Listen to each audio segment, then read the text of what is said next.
मैं हूँ इंदु मिश्रा। देसी ब्लॉग में आप लोग की स्वागत है।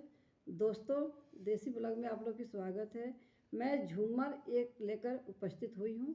मैं गाने के लिए गाने जा रही हूँ। तो गाना अच्छा लगे तो कमेंट करिएगा या लाइक करिएगा। कहाँ गिरे कड़वा, कहाँ रे गिरे छड़वा, कहाँ रे गिरे हो पतरंगिया बोलमुआ, कहाँ रे गिरे हो पतरंगिया बोलमुआ, कहाँ रे गिरे हो। बाग गिरे कड़वा, बगीचे गिरे छड़वा, से जिया गिरे हो पतरंगिया बोलमुआ, से जिया गिरे हो पतरंगिया बोलमुआ, से जिया गिरे हो। केता निक लागे बलमु बोतल सारा बाबा बताई देता हो। बलमु पियलो सारा बाबा बताई देता हो।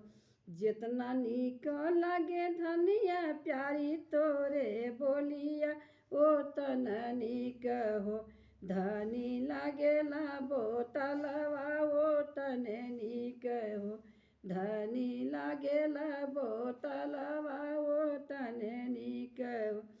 कहाँ गिरे कड़वा, कहाँ रे गिरे छड़वा, कहाँ रे गिरे हो माता वालवा बोलमुआ, कहाँ रे गिरे हो माता वालवा बोलमुआ, कहाँ रे गिरे हो।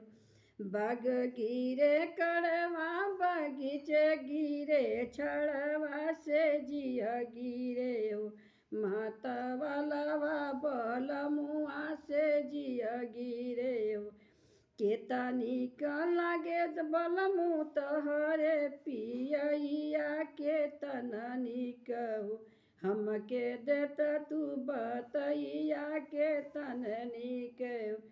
जितना निक लागे गोरी प्यारी तोरे बोरिया, ओतने निक हो लागे बोतल के सारा बाबा, ओतने निक हो।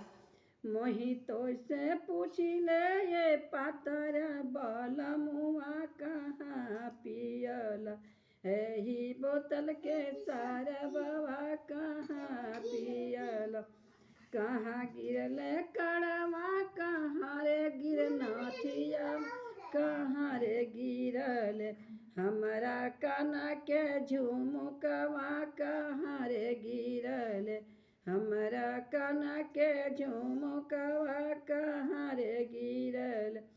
कोठा गिरले नथिया से जहो गिरले झुमका, से जरी गिरल मोरे पतर बलमुआ, से जहो गिरल मोरे पतर बलमुआ, से जहो गिरल। मोहि तो से पूछी ले ये पतर पिया, केतना निक हो लागे बोतल के सारा बाबा, केतना निक हो। जितना निक लागे धनिया प्यारी तोरे बोलिया, ओतने निक हो लागेला हो सारा बाबा, ओतने निक हो लागे बोतल के सारा बाबा, ओतने निक हो लागे बोतल के सारा ओतने निक हो। अगर गाना पसंद आए तो बाबू लोगों सब्सक्राइब करिएगा और लाइक करिएगा, कमेंट जरूर करिएगा। अगर गाना पसंद आए तो आप मेरे तरफ से आप लोग के नमस्कार या प्रणाम।